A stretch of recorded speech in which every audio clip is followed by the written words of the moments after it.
ഞാൻ വിചാരിച്ചു പിരികം രണ്ടും കൂടി ഇപ്പൊ കൂട്ടിക്കെട്ടു. ഓക്കെ, നമ്മുടെ ഗെയിം എന്താന്ന് വെച്ചാല് ഞാനൊരു ഡയലോഗ് പറയും, അല്ലെങ്കിൽ ഒരു സിറ്റുവേഷൻ പറയും. ആ ചേട്ടന്റെ ക്യാമറ ഇരിക്കുന്ന ചേട്ടന്റെ മുഖം ക്യാമറ സൂം ചെയ്ത് നോക്കുമായിരിക്കും പെട്ടെന്ന് എന്തെങ്കിലും പറ്റിയോ. അതെ അതെ. ഓക്കെ, അപ്പൊ ഞാനൊരു സിറ്റുവേഷനോ ഒരു ഡയലോഗോ അല്ലെങ്കിൽ ഒരു സിനിമ ഡയലോഗോ എന്തെങ്കിലും തരും. അതിന്റെ കൂടെ ഞാനൊരു ഇതുപോലൊരു നവരസം പറയും. അപ്പൊ ഞാൻ പറയുന്ന നവരസത്തിൽ വേണം അത് ചെയ്ത് കാണിക്കാൻ. എനിക്ക് കത്തിയില്ല. അടച്ചോ? എനിക്ക് കത്തിയില്ല. ഇല്ല, അതായത് ഇപ്പൊ ഞാൻ സിറ്റുവേഷൻ പറയും, ഒരു ഡയലോഗ് പറയും. ഞാൻ പറയുന്നത് ഹാസ്യത്തില് അഭിനയിച്ച് പറയാൻ പറയും. ഓ അങ്ങനെ. അങ്ങനെ ഫിലിം നെയിമോ? അല്ലല്ല, ഫിലിമിലെ ഡയലോഗോ അല്ലെങ്കിൽ എന്തെങ്കിലും ഒരു കോമൺ സിറ്റുവേഷൻ. കോമഡി ആക്കും. ഓക്കെ, റെഡി അല്ലേ? ഓക്കെ, അപ്പൊ സിറ്റുവേഷൻ ഇതാണ്. ഞാൻ ചേച്ചിയുടെ ബെസ്റ്റ് ഫ്രണ്ടാ. എൻ്റെ ഒരു വകയിലുള്ള ഒരു അമ്മാവന് ഒരു ആക്സിഡന്റ് പറ്റി ഹോസ്പിറ്റലിലായി. അപ്പൊ ഇക്കാര്യം ഞാൻ അമ്മാവന് വേണ്ടി ഭയങ്കര ക്ലോസാ. അപ്പൊ എന്നോട് ഇക്കാര്യം പറയാനുള്ള ധൈര്യം ആർക്കും ഇല്ല. അപ്പൊ ആ ടാസ്ക് ചേച്ചി എത്തിച്ചേക്കുവാ. അപ്പൊ എന്നോട് വന്നിട്ട് പറയണം, എടി ഒരു കാര്യം പറയാനുണ്ടായിരുന്നു, നിന്റെ അമ്മാവൻ ഇതുപോലെ ഒരു ആക്സിഡന്റ് പറ്റി, പേടിക്കാനൊന്നുമില്ല, പക്ഷെ ക്രിട്ടിക്കൽ സ്റ്റേജില് ICU ഹോസ്പിറ്റലിലാ എന്ന് പറയണം. ഇത് ഹാസ്യത്തിൽ വേണം എന്നോട് പറയാൻ. അങ്ങനെ ചിരിച്ചോണ്ട് പറയണം. അതെ, ഹാസ്യത്തിൽ പറയണം. അതെ, സുഖാണോ? ആടി, എന്തൊക്കെയുണ്ട് വിശേഷം? നന്നായി പോകുന്നു. നമുക്ക് അമ്മാനെ ഒന്ന് കാണാൻ പോവാം. അമ്മാന്റെ കാര്യം വൻ കോമഡിയാ. നിന്റെ അമ്മാന്റെ കാര്യം വൻ കോമഡി ആയിട്ടിരിക്കുക. പുള്ളി പൊതുവെ ആളിച്ചിരി കോമഡിക്കാരനാണ്. പക്ഷെ അതല്ല, ഇന്ന് പോകുന്ന വഴിക്കേ ഒന്നും പറയണ്ട, ഒരു പട്ടി കുറുകെ ചാടിയതാ. പുള്ളി നേരെ ചെന്ന് പട്ടിയുടെ മണ്ടയിലോട്ട് വണ്ടി കയറ്റിട്ട് കറങ്ങി അടിച്ചിട്ട് ഒരു ക്രോസിൽ ഒരു വണ്ടി വന്ന് ഇടിച്ച് കറങ്ങി അടിച്ച് വീണു. കാലും കൈയൊക്കെ ഒടിഞ്ഞ് ഇച്ചിരി ക്രിട്ടിക്കലായിട്ട് ഹോസ്പിറ്റലിൽ കിടക്കാം. അതിന് അല്ല, നമുക്കൊന്ന് കണ്ടിട്ട് വരാം. വൻ കോമഡി എന്ന് എല്ലാരും പറയുന്നത്. മുഖക്ക ഇങ്ങനെ ഇരിപ്പുണ്ടെന്നാ പറഞ്ഞത്. നമുക്കൊന്ന് പോയി അമ്മാവൻ ആശുപത്രിയിലായതാണോ നീ പ്രചരിക്കുന്നത്? ഓക്കെ, സംഭവം പൊളിഞ്ഞെങ്കിലും അതെ, ഒരുപാട് വലിച്ചു നീട്ടണ്ടല്ലേ? അതായിരിക്കും നല്ലത്. ഓക്കെ, ഇനി അടുത്തൊരു ഡയലോഗ് വേണോ? വേണം വേണം, 5 ഉണ്ട്. 5 9 രസങ്ങളുണ്ടായിട്ട് ഞാൻ 5 കുറച്ചതാ. വടക്കം വീട്ടിൽ കൊച്ചുകുഞ്ഞിനോട് ഉടക്കാൻ നിൽക്കരുത്, ഉടച്ച് കൈത്തരും. ഇത് ശൃംഗാരത്തിൽ പറയണം. എന്റെ ദൈവം, ആൾക്കാർ എങ്ങനെ കണ്ടോണ്ടിരിക്കോ ദൈവമേ. ശൃംഗാരം ഒഴുകണം. നിങ്ങക്ക് വ്യൂവേഴ്സ് ഒന്നും വേണ്ടേ? വേണം. ഇത് കണ്ടോണം. ഇത് കഴിയുമ്പോ വ്യൂവേഴ്സ് എങ്ങനെ? എന്താണ്? വടക്കം വീട്ടിൽ കൊച്ചുകുഞ്ഞിനോട് ഉടക്കാൻ നിൽക്കരുത്, ഉടച്ച് കൈത്തരും. ഉടച്ച് കൈത്തരും, ശൃംഗാരം. ശൃംഗാരം. അതെ, വടക്കം വീട്ടില് കൊച്ചുകുഞ്ഞിനോടെ. വടക്കം വീട്ടില് കൊച്ചുകുഞ്ഞിനെ അറിയില്ലേ? ഓടുന്നു. പുള്ളിയോട് ഉടക്കാൻ നിക്കണ്ട, നിന്ന ഉടച്ച് കൈത്തരും. ഓടുന്നു. മതിയോ? സന്തോഷായോ? സന്തോഷം. ഞാൻ ഇപ്പഴേ പറഞ്ഞല്ലേ വേണ്ട. നിങ്ങൾക്ക് 50 ലക്ഷം രൂപയുടെ ലോട്ടറി അടിച്ചു. അത് നിങ്ങളുടെ ഫ്രണ്ടായിട്ടുള്ള എനിക്ക് നിങ്ങൾ ഗിഫ്റ്റ് തരാൻ പോവാ. അത് രൗദ്രത്തിൽ പറയണം. എനിക്ക് 50 ലക്ഷം രൂപയുടെ ലോട്ടറി അടിച്ചിട്ടുണ്ട്. വേണോ? എനിക്ക് 50 ലക്ഷം രൂപയുടെ ലോട്ടറി അടിച്ചിട്ടുണ്ട്.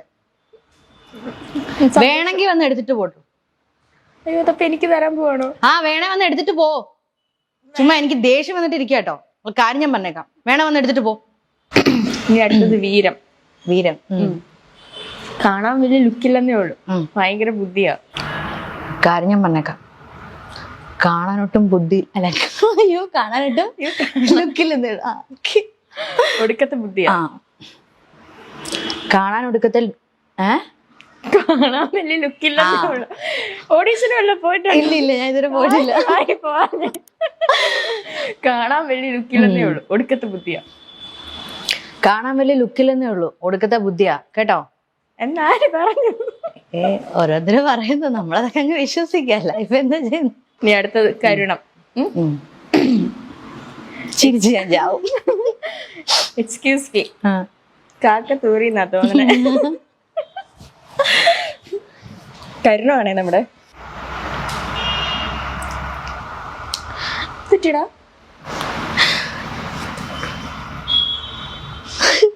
എന്താടാ നീ പറക്കണോ? ഞാൻ മോനെ കാര്യം പറ, എന്ത് പറ്റി? കാക്ക ചത്തുപോയോ? കാക്ക തൂറിയതാ തോന്നുന്നു. അയ്യോ എന്റെ മോനെ, നിനക്ക് ഇങ്ങനെ വന്നല്ലോ. എനിക്കറിയണ്ട. എന്നോട് എല്ലാരും ക്ഷമിക്കണം, ഞാൻ വിനീതമായിട്ട് അഭ്യർത്ഥിക്കുന്നു. എങ്ങനെ ഉണ്ടായിരുന്നു ഗെയിം? ഇഷ്ടപ്പെട്ടോ? നന്നായിരുന്നു. നല്ലായിരുന്നോ? അടിപൊളിയായിരുന്നു. ഓക്കെ, അപ്പൊ നമ്മളിപ്പോ ഒരു അടിപൊളി ഗെയിം ഒക്കെ കളിച്ചിട്ടിരിക്കുകയാണ്. സന്തോഷായോ? സന്തോഷായി. ഞാൻ അത് ചോദിക്കേണ്ടത് സന്തോഷായോ? എനിക്ക് സന്തോഷായി. ഇഷ്ടായോ? അവർക്ക് എന്തായി കാണും എന്തോ. ഇത് റിലീസ് ചെയ്യുമ്പോഴായിരിക്കും. അതെ അതെ അതെ, ഇഷ്ടംപോലെ കമന്റ്സ് കിട്ടും. പോരട്ടെ. അപ്പം ഇപ്പം ഡാൻസർ ആണല്ലോ. ഒരു ഡാൻസർ ആയിട്ടാണോ അതോ ഒരു ആക്ട്രസ് ആയിട്ട് ആണോ അറിയപ്പെടാൻ ഏറ്റവും ആഗ്രഹിക്കുന്നത്? അത് അങ്ങനെ ചോദിച്ചാൽ വലിയ പ്രശ്നമാണ്. രണ്ടും ഇഷ്ടമാണ്. രണ്ടും ഇഷ്ടമാണ്. നമ്മുടെ ശോഭന ചേച്ചിയൊക്കെ പോലെ ആക്ട്രസ് കം ഡാൻസർ അങ്ങനെ. ഓ, ഇഷ്ടപ്പെട്ടു കേട്ടോ. അത് ഭയങ്കര ഇഷ്ടമാണ്. പിന്നെ എല്ലാം ദൈവത്തിന്റെ അനുഗ്രഹം പോലെ. ഇപ്പം ഡാൻസ് തന്നെയായാലും കുഴപ്പമില്ല, നമുക്കൊന്നും പറയാൻ പറ്റത്തില്ല. നമുക്ക് ഈ ഫീൽഡിൽ നമുക്ക് എത്ര നാൾ നിൽക്കാൻ പറ്റുമെന്നോ അല്ലെങ്കിൽ നമുക്ക് എത്ര നല്ല ക്യാരക്ടേഴ്സ് ചെയ്യാൻ പറ്റും എന്നൊന്നും അറിയാൻ പറ്റില്ല. പിന്നെ ഡാൻസ് ആകുമ്പം അത് നമ്മളാണല്ലോ തീരുമാനിക്കുക ഇപ്പം എത്ര നാൾ വേണം എങ്ങനെയാണെന്നൊക്കെ. ദൈവം സഹായിച്ച ഒരു കുഴപ്പമില്ലാതിരിക്കുകയാണെങ്കിൽ ഡാൻസ് മാത്രമായാലും കുഴപ്പമില്ല. നല്ല വർക്ക് കിട്ടിയാലും കുഴപ്പമില്ല.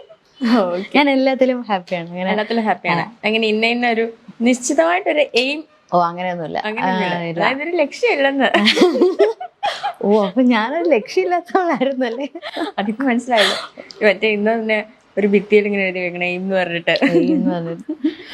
എനിക്ക് കിട്ടിയതൊന്നും അങ്ങനെ കിട്ടിയിട്ടുള്ള കാര്യങ്ങളല്ല. ഞാനിങ്ങനെ എയിം ചെയ്ത് അങ്ങനെ എടുത്തിട്ടുള്ള കാര്യങ്ങളൊന്നും അല്ല.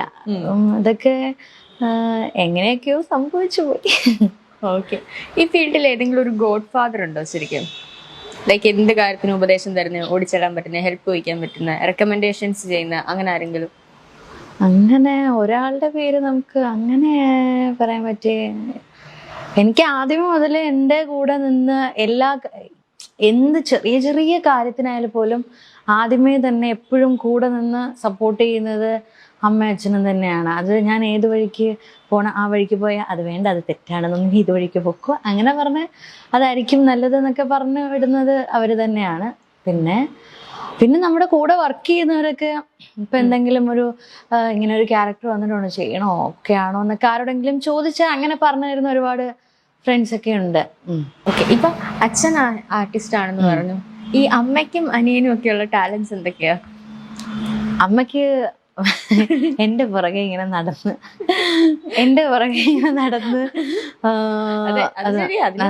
അത് വേണം. പിന്നെ തീർച്ചയായിട്ടും ഇപ്പം നമ്മളിപ്പം ഷൂട്ട് ചെയ്യുന്ന സമയത്ത് വർക്ക് ചെയ്യുമ്പോഴും സീരിയൽ ചെയ്യുന്ന ടൈമാണെങ്കിലും നമ്മൾ പോയി സീൻ ചെയ്തു വരുന്നു. പക്ഷെ രാവിലെ മുതല് വൈകിട്ട് വരെ രാത്രി വരെ തീരുന്നിടം വരെ അവിടെ ആ റൂമിൽ ഇങ്ങനെ വെറുതെ വെറുതെ ഇങ്ങനെ ഇരിക്കണം. പിന്നെ എന്റെ പുറകെ അത് ചെയ്യണം ഇത് ചെയ്യണം, എന്നെ ഹെൽപ്പ് ചെയ്യാനും അങ്ങനെ. അത് ഭയങ്കര ഒരു വലിയ പാടാണ് കേട്ടോ, രാവിലെ മുതൽ ഇങ്ങനെ ഇരുന്ന്. അത് വലിയ പാടാണ്. ഞാൻ ഒരുപാട് അമ്മമാരെ അതുപോലെ കണ്ടിട്ടുണ്ട്. നമ്മുടെ ഇൻഡസ്ട്രിയിലെ ഒരുപാട് ആർട്ടിസ്റ്റുകളുടെ അമ്മമാർ ഇങ്ങനെ കൂടെ ഇരുന്ന് രാവിലെ മുതൽ രാത്രി വരെ ഇരിക്കുക. അത് കുറച്ച് പാടാണ് കേട്ടോ. ശരിക്കും അവർക്കൊരു അസോസിയേഷൻ തുടങ്ങണം. അത് വേണം. മോഡേൺ ഡ്രസ്സസ് ആണോ അതോ നാടൻ വേഷങ്ങളാണോ കൂടുതൽ ഇഷ്ടം? എനിക്ക് കൂടുതൽ ഇഷ്ടം നാടൻ വേഷങ്ങളാണ്. അതിലാണ് ഞാനിങ്ങനെ എപ്പോഴും കംഫോർട്ടാണ്. തനിയാണോ സ്റ്റൈലിംഗ് ഒക്കെ ചെയ്യുന്നത്? ഓ ഇല്ല, അങ്ങനെയൊന്നുമില്ല, അമ്മയാണ്. കാരണം ഐശ്വര്യയുടെ സ്റ്റൈലിംഗ് ഭയങ്കര ഫേമസ് ആണ്. എന്ത് ഇന്റർവ്യൂസ് ഒക്കെ ഏതൊക്കെ എവിടെയൊക്കെ കണ്ടിട്ടുണ്ടെന്ന് തോന്നുന്നില്ല. പിന്നെ ഒന്നും കാണാതെ ഞാൻ ഇന്നിങ്ങനെ വന്ന് രാവിലെ ഇരുന്നതാ. ഞാൻ ആ കാര്യത്തിൽ വൻ തോൽവിയാണെന്ന് പറയാം. അത്ര എല്ലാ ഡ്രസ്സും സെലക്ട് ചെയ്ത അമ്മയായിരിക്കും. എല്ലാ ഡ്രസ്സും സെലക്ട് ചെയ്യുന്ന അമ്മയാ. പിന്നെ ഞാൻ തന്നെ ഇടുന്നതൊക്കെ എന്തെങ്കിലും ഇട്ട് കഴിഞ്ഞാൽ അതൊക്കെ ഇതെന്ത് വേഷം എന്നായിരിക്കും എല്ലാവരും മിക്കവരും ചോദിക്കുന്നത്. പിന്നെ അങ്ങനെ വലിയൊരു ടാസ്ക് എടുക്കാൻ പോകാറില്ല. അമ്മ എടുത്തോ, ഞാനിടാം, ഇത്രേ ഉള്ളൂ. ഇപ്പൊ ഒരുപാട് ഡ്രസ്സുകളും കാര്യങ്ങളും അങ്ങനെയൊക്കെ ഉണ്ട്. അപ്പം നമ്മളിപ്പോൾ കേൾക്കുന്ന ഒരു കാര്യം, ഈ ബോഡി ഷേമിംഗ് എന്ന് പറഞ്ഞാൽ അത് എപ്പോഴെങ്കിലും ഫേസ് ചെയ്തിട്ടുണ്ടോ? കാരണം ഐശ്വര്യ കുറച്ചും കൂടി ഒരു ബബ്ലി ഫിഗർ ആണല്ലോ. അങ്ങനെ അതിപ്പം പറഞ്ഞിട്ടുണ്ട് ഇങ്ങനെ ഭയങ്കര തടിയാണ് അങ്ങനെ പറഞ്ഞിട്ടുണ്ട്. പിന്നെ നമ്മളെ നേരിട്ട് കാണുന്നേക്കാളും ഒന്നും കൂടെ തോന്നും, ഫ്രെയിമിൽ ഒന്നും കൂടെ കുറച്ചുകൂടെ തോന്നും, അങ്ങനെ ഫീൽ ചെയ്തിട്ടുണ്ട്. പല ആർട്ടിസ്റ്റുകളും അങ്ങനെ പറഞ്ഞിട്ടുണ്ട്.